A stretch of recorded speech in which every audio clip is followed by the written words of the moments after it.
It's Sunday morning, and every decent man and woman is listening to Test Miles with Nick Miles on FM News 101 KXL. Buckle in.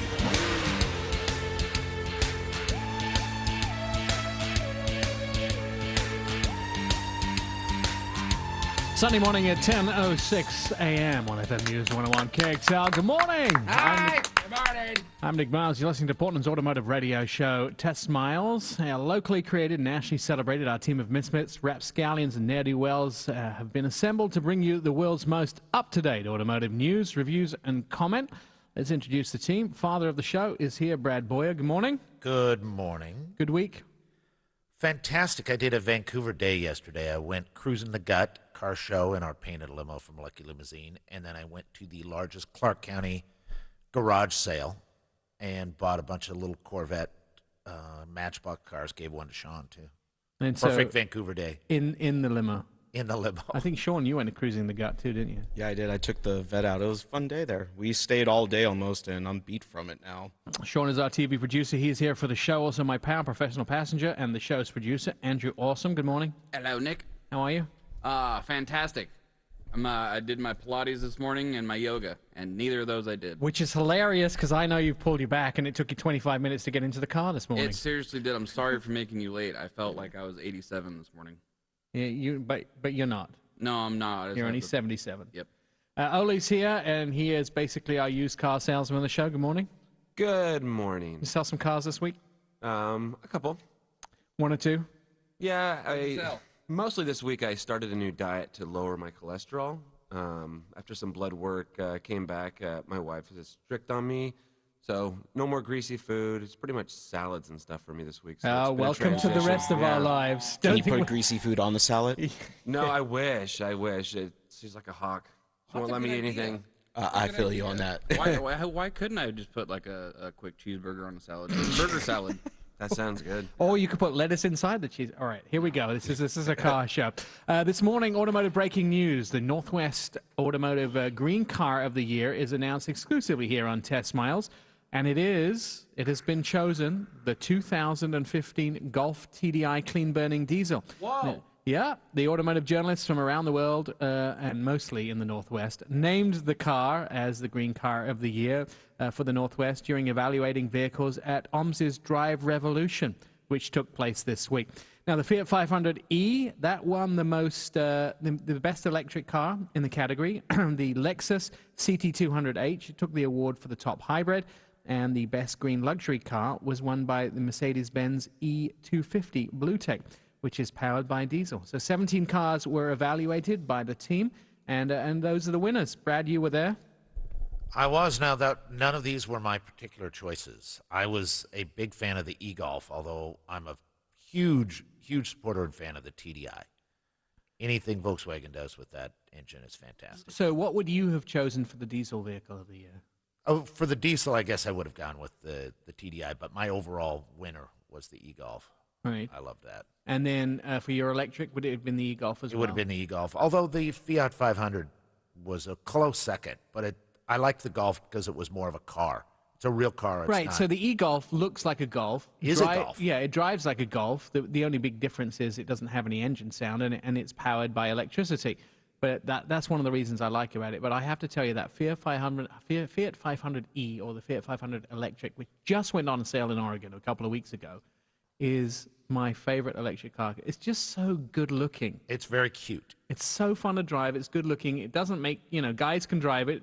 Doesn't make you look It's not like the VW Beetle. Yes. Well, the old Beetle. The new Beetle is much more manly, but it's not like the old Beetle. It doesn't have a flower pot in the front, but it's a fun car. It's fun to drive. It's great to look at. They did such a good job with that interior. They brought us out a couple of incarnations. That orange one I thought was fantastic. Yeah. I mean, I wouldn't normally go to a dealership and choose an orange car, but in that case, I might just choose that. With a white interior, so much fun. We did have an experience that shows off some of the problems with an electric car. A guy walked right out in front of us on downtown Portland as we were driving it around. Didn't hear the car coming. Now, the U.S. government is implementing standards that you have to have a noisemaker in the front of the car. It reminds me back, when cars first arrived in the world, they used to have a guy walk in front of them with red flags. What? wave a red flag when they first came, like in the You 1800s. remember that, Brad? Yeah, That was Brad's first job out of high school. He would walk in front of the car in the 1800s waving a red flag. Doesn't the Fit's the only electric car that actually makes sound right now, right? I think they're all implementing sound. I think most of them have sound now, or the ones that don't will have sound. But Honda's been an early adopter of that system, making sure that they have a noise that sounds like an engine. Yeah, well, our little squeak noises like you're backing up when a big truck and it's like beep beep. Because I remember the first time I was like, "What's wrong with this car? It's electric." I'm hearing stuff Now, you should be able to choose your own sound. like a Ferrari engine or something. You know what would be really hilarious is, especially if you had like a little black Fiat 500e, to have the Darth Vader voice. So it would come up. Yeah, no, we could get that sound effect. We could just record me sleeping with my CPAP. Yeah. Can you imagine walking down a dark street and having this? And it's like big black, almost looks like a Darth Vader helmet, doesn't it? The Fiat 500e. That would be hilarious. Isn't it the Abarth, though? Fiat's used to trying to come up with noises. Didn't they take like 15 different sounds to make sure the exhaust sounded just right? So to get the Abarth sound of the exhaust right, it was 16 different exhaust sounds until they found the one they really liked. And it does sound good. When you start that sounds Fiat really 500 Abarth, that really... But that's not so much a green car as a performance. But Fiat's used to going into the sound studio and making noises. Yeah, a lot of them too. BMW have a whole sound studio of noise that's piped into the car when you drive. So it makes a fake sound for the engine. It sounds really good. And I think that's a drawback on some of the performance. I drove the Fisker, and there's no seat of the pants feel as you're going 100 and some miles an hour, and that's part of driving a car. Yeah, no, I think you're right. It is. Although I love this sort of the instant torque in first gear. There's no gears obviously in an electric car because it's one motion, but the instant power when you put your foot down to go. But it's quiet. It's dangerous. That's what I loved about the e-Golf. It was like 199 pound-foot of torque in that electric car. So it zipped you well. I think the e-Golf's going to do really well. I still have, and I talked to our friend Tim Gallagher from Nissan about this, I still have anxiety when I get into an electric car. I have anxiety as how far I go. I never run out of power. I've never been close. In fact, Tim said that he's only run out of power once in 3 years owning his own Leaf, or 3.5 years owning a Leaf. I've never ran out of power. I've never really been that close, but I still get anxiety when I get in the car, like how far can I go? And we talked about this quite a lot at the Drive Revolution event at OMSI last week, is it changes how you operate with the vehicle. When you have an electric vehicle, you don't make unnecessary road trips. No, and I think drivers in the U.S. will make that transition to hybrids easily. I mean, we've already made that transition. I think it's a big leap to change how you drive. I mean, instead of what you drive, it's how you drive. Right, and you definitely have to have a second vehicle for long distances and those sort of things. But I like the idea of the plug-in hybrids, like the Ford Fusion plug-in hybrid. I was really amazed when I got into that car for the first time about how much I liked it, and I didn't think I would. The fact that you can go about 20 miles on electricity alone, and then the hybrid engine kicks in, or both hybrid engines kick in. That, to me, is the answer. If you can get 80 miles out of a regular hybrid car, if it's a plug-in version, do 80 miles, and then the gas engine kicks in. So something a little more extended than the current Volt or the ELR, but there isn't anything out there yet. Well, gas stations, or there should be more fast-charging plug-in charge stations. And when there is, I think people would adopt the electric car a lot more. I think one of the things is when you look at those very first gas stations, when you saw the very first gas stations, and we had a presentation at lunchtime where the guy showed us, there was one pump, and they used to fill up this big glass chamber in the pump and then empty it in using gravity into the car. And there used to be benches there for people to sit down and wait while the car was filled. Well, that sounds nice. And that's kind of how the gas used to be. It used to be a 10 minute job, doing the gas. Soon with natural gas, which is coming to Portland very soon, the local government have just licensed a natural gas station. So with natural gas and also going to electricity, those new fast chargers hopefully will do it in the same sort of time. So we can do that. Anyway, there's a lot to go. There's a lot of things to change. So the winner of the Northwest Green Car of the Year is the VW Golf TDI. Overall winner. The second category, electric, was won by the Fiat 500e. The hybrid was won by Lexus's CT 200H. And also the luxury car of the year for green car was won by the Mercedes E250. Exclusive announcement here on Test Miles. What's on the show today?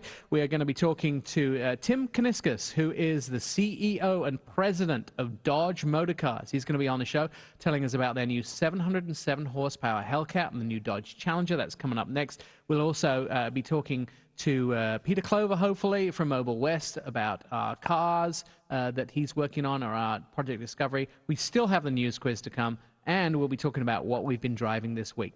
You're listening to FM News 101 KXL. I'm Nick Miles.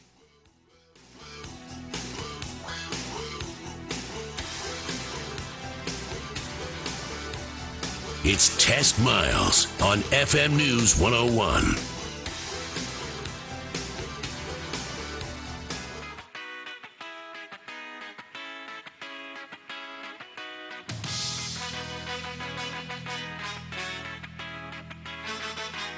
Test Miles, like NASCAR, but with one right turn.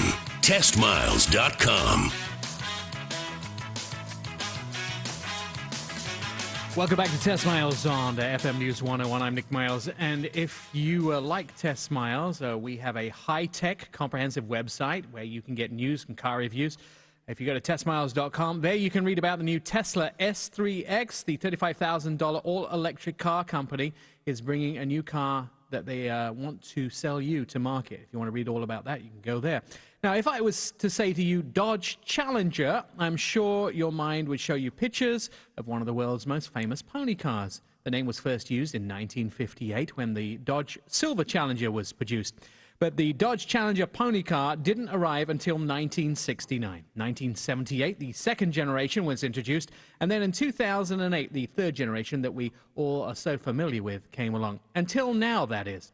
Dodge introduces the 2015 Challenger, and they did it in Portland this week, to the hungry international media. Now, you may have seen them driving on the streets. One version of the new Challenger is the Hellcat. Now, the fastest and the most powerful muscle car ever built. Now, Tim Kuniskis, the president and CEO of the Dodge Motor Company, joins us on the phone. Tim, welcome to the show. Why build a monster that is more powerful than the Ferrari FF? A lot of people have been asking me that. Number one, thanks for having me on, Nick. A lot of people have been saying the same thing, though. And I answer them with, very simply, why not? But all joking aside, the technology has taken us to a point today where we can offer things like this with absolutely no sacrifices. You were mentioning the different generations. If you go back to the beginning of this fourth generation, 2008, we launched the car with a 6.1-liter, 425 horsepower engine.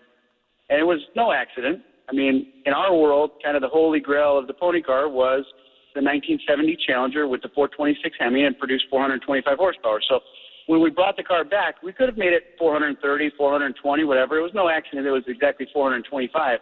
That car at that time got 19 miles per gallon. Now, with the Hellcat, 707 horsepower, runs a quarter mile in high tens with drag radials, and it gets 20 miles per gallon. So I joke around about it, but if you have the ability, if you have the technology to do that with no sacrifices, why wouldn't we? Right, no, exactly. So fuel economy is improved, and yet the horsepower has gone flying through the roof. This car, this Hellcat, has basically absorbed the muscle car media for the last week or so. Are you getting lots of reactions as everyone drives them around the city? The reaction to the car has been amazing, and a lot more about the car than actually the horsepower itself. The first news was the horsepower. Everybody got excited about the horsepower. Then we talked about the performance, and we launched the quarter mile times, and everybody talked about that. Well, now everybody's gravitating towards how livable the car is and how 700 horsepower actually can be a daily driver. I said when we first launched the car, this car is not for everybody. But I said that not because there was compromises with the car, but because not everybody really needs that. But if you want it, you can drive this car every single day. Right, and then you put it on the track, and we put it on the track at PIR this week, and you can have a lot of fun. Although I'm seriously concerned if I was to have one of these cars, I wouldn't get to see my next birthday because it's so much fun. It's really, really hard to keep your foot off the accelerator. But it's not the only model, the Hellcat. I mean, you basically came out with a full line, the Hellcat being the top of the line, the most horsepower. There are other vehicles available in the lineup of the new Challenger that don't have 770 horsepower. And what are they? That's correct. The Hellcat is really the halo car to really get the attention that we've got an all-new car out there. But there's so much more that's been changed with the car. From a powertrain perspective, we've got a new 8-speed transmission, which makes a huge difference in the vehicle. Not only do we pick up fuel economy, we actually improve the performance throughout the lineup with that transmission.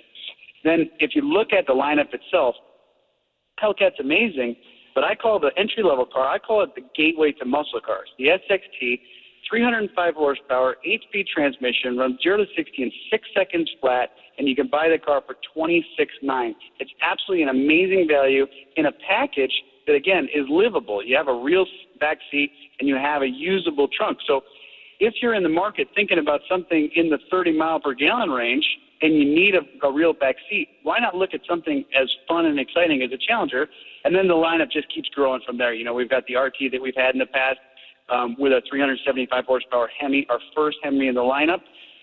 375 in our previous gen car needed a little more performance. Now we've kept the performance of the engine the same, but with the 8-speed transmission, and you know because you drove it, literally makes it feel like we've added 50 horsepower to the car. The 0 to 60 times drop by a half a second, and you still get great fuel economy. And then, of course, what I call, you know, the real bang for the buck sweet spot of the performance segment is our new Scat Pack car. 38.5 for this car.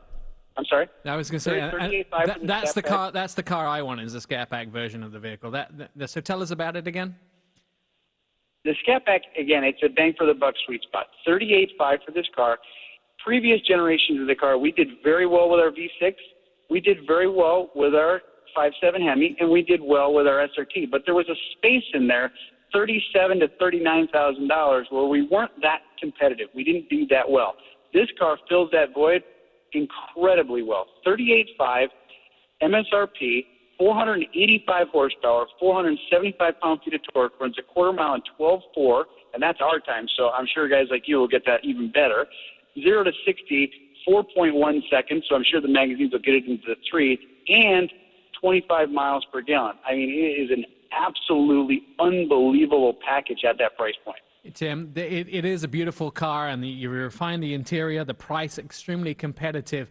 I will tell you, I cannot wait for the minute that these vehicles arrive in the press fleet. I know it usually takes a few weeks after we've had the announcement and the short lead drive that all the journalists got to drive it to get into the press fleet. So on sale date finally? So we'll have them in dealerships, figure best case scenario end of August. And then the Hellcat following that probably another 6 weeks later. Excellent. Tim Kuniskis, the CEO and president of the Dodge Motor Company, and I would say one of my new best friends. Thanks so much, my friend, for being on the radio show. We have lots more to come, including Peter Clover from Mobile West. We'll be talking about our Project Discovery and a lot more on this morning's edition of Test Miles on FM News 101 KXL. I'm Nick Miles. Throw it in neutral and coast in with TestMiles.com.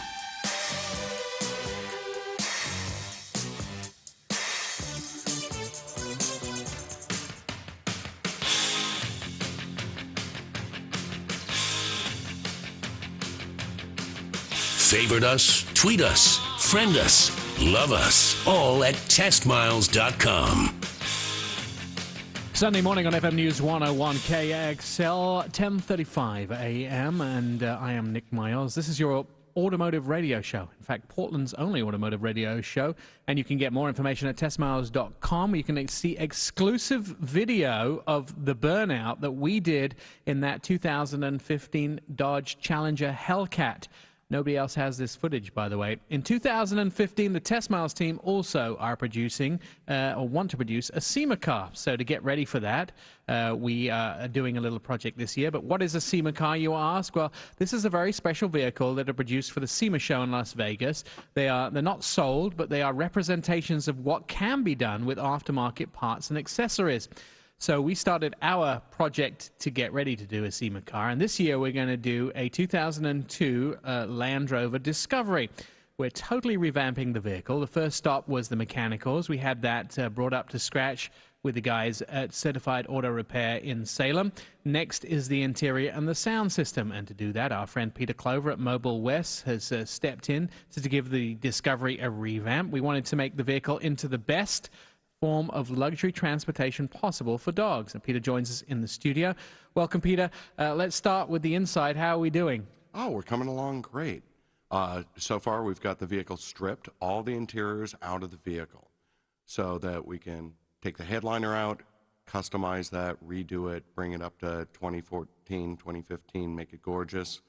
We've got the seats are all out. They're disassembled so we can make patterns for the seats so that we can do our own custom upholstery in the colors and schemes that we want. Now, we went to, Sean and I went to your shop, and we looked at some of the colors and materials, and we decided that we were going to go with something. I mean, I left it up to you, basically, but we looked at colors that matched the TestMiles logo. And we were pretty, I think, saying bold with some lime greens and some tangerines and some I would call them skittle purple colors. Sure, but that's your logos and your color. Right. So let's incorporate some of your flavor into your custom vehicle. Right, and we looked at the material too. You had some really nice material that almost looks like carbon fiber. Absolutely, and we use a lot of that today because a lot of newer cars are starting to have a lot of carbon insets and things like that. So you can bring those textures and flavors and colors into the interior of the vehicle. When you're making it custom, you're actually making it more, bring those elements more into the vehicle and Right. the character and flavor that you have. One of the challenges that we had was the interior of the car is beige currently, and we're probably going to finish it with black on the outside of the car, so to incorporate beige and black. But then I guess once we started to talk about it in the shop, we remembered that one of the three of the dogs that I have are beagles, and they are beige, black, and white. So I guess it's okay to have beige and black together, right? Well, absolutely. And, black and tan is always a good color combination. It goes with everything. And it's easy to do. What are we going to do with the flooring? The flooring in the back half of the car, we're going to do a new rubber texturized industrial flooring material, but have that actually seamed out and made into a custom carpet in the back half of the car so that you can hose it out. You can have dogs that are, muddy and dirty from a rainy day in the dog park, be able to hop in the back and not screw anything up, not even worry about it. One of the things I think about in my head is, often when you do things, when you replace things in the car, it's really hard to get them to fit as tight as the originals. So do you have tricks to make sure that the seats don't look like they've just been replaced, so, they look like they're new seats? Well, that's called attention to detail. That's what you're good at, right? That's called being a professional. When you asked that, Peter gave you the look like, come on. Of course. Well, I'm just stating the things I've seen from less reputable people to do that. So I know it's going to be fine, but that's always the question we have to ask. No, and our rule of thumb is it's got to be OEM plus. It's got to be factory fit and finish or better. Right. That's your goal. Right. Anything less is inadequate. So start there. So now, how does the sound system fit into this? Do you start that while all the seats are out, or do you wait until you finish putting all of the interior back together? No, actually, we're going to do that in partial stages. Carpet's out. We're running all the audio wiring, the new Audison Prima amplifier, which is a 8-channel digital amplifier with DSP and sound processing in it, so that we can time correct each speaker to the driver's ear perfectly. So the driver's ear, cool. Are we going to be able to do some music situations or options for the dogs? Can we get in that high frequency? If we're doing it for the dogs, Well, yes, we could. See? But how many times I've been in the car and the dogs have asked me to change the radio? 10. I don't think they care, Andy, to be honest with Whatever. you. The awesome thing now, I don't know if we had sort of talked about this, but I had a conversation in California last week when I was down there for an event with Greg Remensberger, who is I think the chairperson of the Oregon New Car Dealers Association, and they put on the auto show. And the auto show, along with Jeff Fishback, who runs the auto show here in Portland, have agreed to let us display the car inside the auto show this year, which I think they definitely deserve a round of applause. And hopefully you'll be able to join us and show people around the car and show them what you've done and some things that you've done to the vehicle. And the positive side of that is maybe we can have it as a situation where we can demonstrate the sound system somewhat to people. They'll be able to hear that as they walk past the booth. So hopefully you're available to come down and show people around what you did at the auto show. No, we'll absolutely be part of that.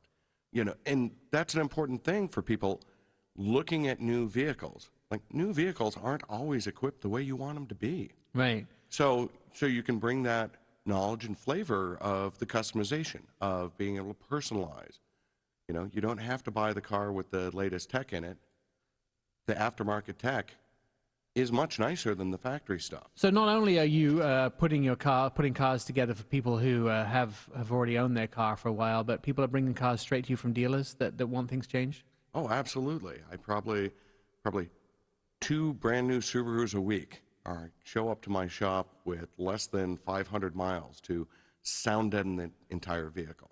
Really? I mean, we see Honda CR-Vs. There are lots of cars. Cars are now made for mileage. Right. They're not as quiet and comfortable as they used to be. So Right. we address that all the time on a very regular basis. So sound deadening, audio, and now interiors as well.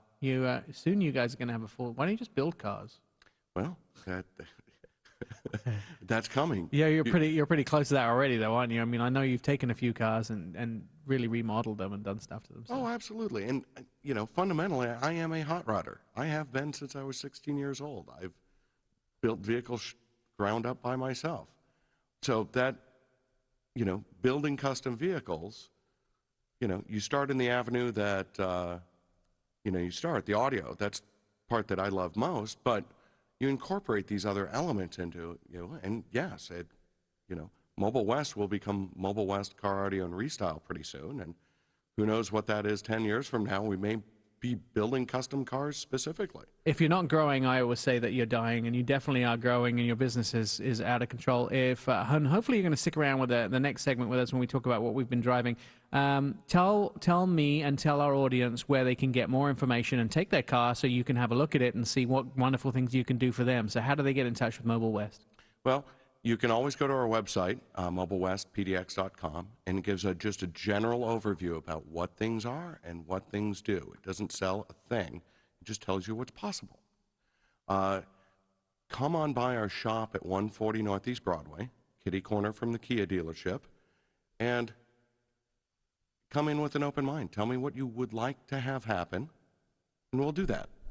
Can TestMiles listeners come down and act like a big deal's happening? Like if you're in the middle of doing something, like, excuse me, Peter, I'm from TestMiles. I'd like to be serviced right now. I don't want to hear anything in my car. No, you actually have to hear the audio in a vehicle. That's dead critical. You don't buy anything off a wall.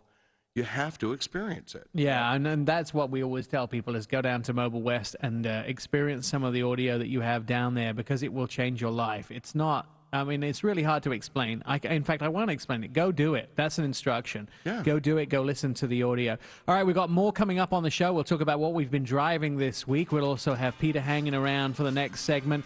And if you're lucky, we'll give you some teasers of some cool things that are going on in town.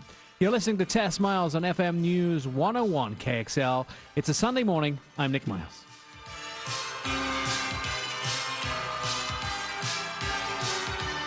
It's Test Miles on FM News 101.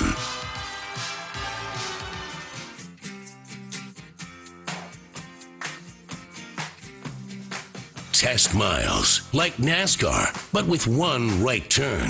TestMiles.com.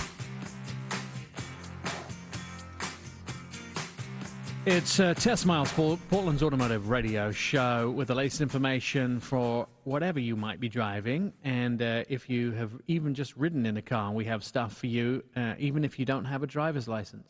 Don't look at me when you say that line. We have stuff for you at testmiles.com, and we'll entertain you. Specifically, me. You can read about the new Jaguar virtual windshield, which they introduced as an idea, a concept. It turns your whole windshield into a complete video game type display when you're driving. If you want to read about that, go to testmiles.com. Full story is online there, plus my Fox Morning News video, which we did with that new windshield. All right, and Peter Clover is here from Mobile West. He's joining us through the last segment of the show. We're talking about what we've been driving this week. And Andy, you handed out some keys to the garage, and you gave me a long-term test drive, which I'll be driving for 6 months, which is the Ram 1500. But let's talk about what you handed out to us. Well, yeah, because you're greedy. Every week you take 2, so I'm kind of evening that out for everyone. And as a result, we had to kind of skip a week for Brad because we have to offset you taking it for 6 months. So as a result, you're making Brad, you're making Brad schlump it, and he's having to walk everywhere. Nick's got the Lexus LX 570. He's not. He's driving that lucky limousine hand-painted limo. Yeah, that's better than anything I have in the garage anyway. Nick, you got the Lexus LX 570 and the Ram 1500 Eco Diesel, and Sean, I gave the VW Golf TDI. All right, let's talk about the Lexus 570 first of all. This is Lexus' large SUV. It offers a remarkable combination around the city and off-road capability as well. But unless you need all this capability, you might find it a little bit sort of big and hard to drive. I will tell you, it was fun on a day-to-day basis, but it's a bit hard to turn corners at speed. Smooth ride, strong brakes, advanced off-road capabilities are all things that it comes with, and features galore, including on the inside, between the seats, it has a refrigerator. I made Andy put his hand in it today. Man, I freaked out. I didn't know that I could keep my Capri Suns cold and drive around in style, because if I'm driving around a Lexus, you know for sure I have the Fruit Punch Capri Suns on chill. 5.7 liter V8, 383 horsepower, 6-speed sequential shift automatic electronically controlled transmission, all-wheel drive. It has about a 14 mile per gallon combined fuel economy. This is where it starts to get ugly. Because if you want 14 miles a gallon, this would be the car for you. Its competition, the Infiniti QX80, Cadillac's Escalade, Range Rover, the Lincoln Navigator, and also Mercedes GL. The one thing I do think that it's missing, they used to have night vision on the windshield of this, but that's gone. $83,000 starting price around, and a score of 7 out of 10. And this week also took possession of the long-term test drive with the Ram 1500. This is a Laramie fully loaded truck. It's more like a luxury car than a truck. It's the Eco Diesel version. It handles like an SUV. It has air suspension, can tow 9,200 pounds. There isn't anything bad yet, but I've only had it for a week, so I'm sure once I put it through its paces, we might find something. 3.3 liter V6 engine, 240 horsepower, 8-speed, all-wheel drive, 28 miles a gallon. Doesn't really have any competitors in this class because of the fact it's Eco Diesel. Love the fact that it has its own Wi-Fi hotspot. So, and this is something Peter can do at Mobile West, I'm sure, right? You can put a Wi-Fi hotspot in for someone. But this one comes with a Wi-Fi hotspot, which means that I can sit in the back and I can upload and download things to the internet. The Uconnect system is also pretty impressive from Ram. It's like a mid-size SUV. $36,000, 470 starting price, 10 out of 10 so far. Sean? I had the winner of the green car, the 2015 Volkswagen TDI, 7th generation of the Golf. It's grown in size, dropped 79 pounds, room for 5, larger trunk than any midsize sedan out there. It's a fun car to drive in the city and out on the corners. The only problem I have with it is it has a little lag at the line. 150 horsepower, 2-liter, 4-cylinder TDI engine. The one thing I loved about this that we don't ever get anymore is it actually had a 6-speed manual transmission in it instead of an automatic. Gets an average of 35 miles a gallon. It's a great car. Mine at Tesla was 28,000. I give it an 8 out of 10. I think there's a reason it won the Northwest Green Car of the Year, because it is such a substantial car. The press releases, by the way, for all those winners will be coming out on Monday. So you'll see that Lexus will announce the CT200H1, the hybrid, that VW will announce their TDI was the Golf TDI was the overall winner, as well as Mercedes E250 for the luxury green car winner, and then the Fiat 500e was the winner of the electric category, and those press releases will be coming out Monday morning, so you'll see that all over the news media. Have you ever done stereos in electric cars? Yes, actually, I have a Nissan Leaf coming in next week. And the stereos that come from the factory, pretty basic, just like any other car, right? Of course, of course. The car may have technology in the dashboard, but they never sound good. So there's plenty you can do to upgrade them. Clover is here from Mobile West, of course, talking to us about our Project Discovery, the vehicle that we're doing. Peter, when you do something like a stereo in an electric car, do you have to worry about the amount of power it uses? Because obviously power is a resource in that electric car, and that's what powers the vehicle as well. So if you start putting in big stereo systems that put a big load on the battery, do you worry that the car won't go as far? absolutely, and so that's why you have to think of things as a design and the entire vehicle as a ecosystem. We'll talk more about Mobile West stuff in the next upcoming shows and what they're doing with our Project Discovery. Please visit Peter, go into the shop, listen to audio. It's not going to make any difference whatsoever if he has to spend 10 minutes with you, as long as you walk away out of his shop completely educated on what your car should sound like, feel like, the sound deadening, the audio. It changed my life, and it'll change yours. Peter, the rest of the team, thank you so much. Don't forget to visit testmiles.com on the web. There's loads more information. And, of course, we'll be back next week at 10 a.m. on a Sunday morning with more of the greatest automotive news in the world. I'm Nick Miles. Throw it in neutral and coast in with TestMiles.com.